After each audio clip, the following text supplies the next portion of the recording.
তুমি এখানে বসে আছো? এত কিছু বাজার করে নিয়ে আসলাম, কই কাটাকাটি করবো, রান্না করবো, তা না বসে আছো। আরে সবকিছু তো ড্রয়িং রুমেই রাখা আছে। বাবা মা যখন রুম থেকে বের হয়ে দেখবে আমরা বাজার করে নিয়ে আসছি, তখন কেমন সারপ্রাইজ হবে বলো তো? তাই তো, ঠিক বলছো। কি ব্যাপার, তুমি চেঁচামেচি করছো কেন? এই পচা মাছটা কে এনে রেখেছে এখানে? কে আবার?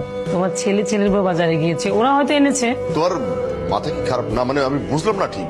দিন দিন কি তোমার বুদ্ধি লোপ পাচ্ছে নাকি? হ্যাঁ, ওদেরকে তুমি বাজারে পাঠাতে গেলে কোন আক্কেলে? আরে বাবা, আমি কেন পাঠাতে যাব? ওরাই তো নিজ থেকে জোরাজুরি করলো আর নিজে নিজে বাজারে চলে গেল। এই তুই কি পাগল হয়ে গেছিস নাকি? হ্যাঁ, মাছ চিনিস না যে এটা পচে গেছে? আহ, তুমি চিল্লাচিল্লি করছো কেন, খারাপ ব্যবহার করছো কেন নতুন বউর সামনে? বোঝাও, তোমার ছেলেকে ভালো করে বোঝাও এই ধরনের বাজে কাজ যেন আর কখনো না করে, বুঝছো? আর আমি না এই জন্যে অল্প বয়সে বিয়ে দিতেই চাই। আজ আর কলেজে যাব না, বিয়ে করলাম। আজ যদি আমি কলেজে যাই আমার সব বন্ধুরা আমাকে খেপাবে। এর চেয়ে বরং চলো গিয়ে প্রেম করি। তোমার বৌমা হানিমুনে যেতে চায়। চুপ কর। হ্যাঁ, বাচ্চা বাচ্চা ছেলে পেলে এখনো নাক টিপলে দুধ পড়বে, আর ওরা অনেক দূরে নাকি হানিমুন করতে যাবে। আর এই যে বৌমা, তোমার কি বুদ্ধি শুদ্ধি কিছুই নেই? হ্যাঁ, তুমি ওকে হানিমুনে যাওয়ার কথা কেন বলছো?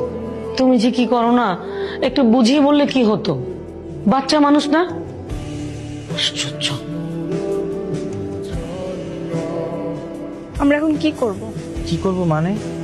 আমি এভাবে থাকতে পারবো, আমি বাসা চলে যাবো। কিন্তু বাসার সবাই তো রাগ হয়ে আছে। রাগ হয়ে আছে তো কি হয়েছে? তারা যখন জানতে পারবে যে তার দাদা দাদি হতে চলেছে, তখন দেখবা সব রাগ এমনি চলে যাবে। ঠিক আছে, তুমি যেহেতু বলতেছো তাহলে তো যেতেই হয়। তাহলে আজকে দিয়ে চলো এখান থেকেই। না না, আজকে কেন? ভাড়া বাসার জিনিসপত্র নিতে হবে না? ওগুলো তো পরেও নেওয়া যাবে। আমি আজকে যাই, তুমি লোকজন ডেকে পরে সবকিছু নিয়ে যেও। ঠিক আছে, চলো। ওমা, খোকা, তোরা কেমন আছিস? কেমন আমার থাকবে? তোমার ছেলে ভালোই ছিল, ভালো ছিল বিধাই তো এতদিন হয়ে গেল বাবা মার কোনো খোঁজ খবর নেয়নি। বুঝতে পারছো না কেমন ছিল? বাবা, আমাদের ভুল হয়ে গেছে। হ্যাঁ বাবা, আমরা তোমাদের ছেড়ে গিয়ে ভুল করেছি। খোকা, তোরা আমাদেরকে ছেড়ে চলে যাবি না তো? এখন থেকে আমাদের সাথে থাকবি? হ্যাঁ মা। মা শুনেন না, একটা খুশির খবর ছিল। কি খবর মা? তুমি বলো। না তুমি বলো। আহা, একজন বলে দিলেই তো হয়। মা তুমি বলো। মা, আপনি দাদি আর বাবা দাদা হতে চলেছে।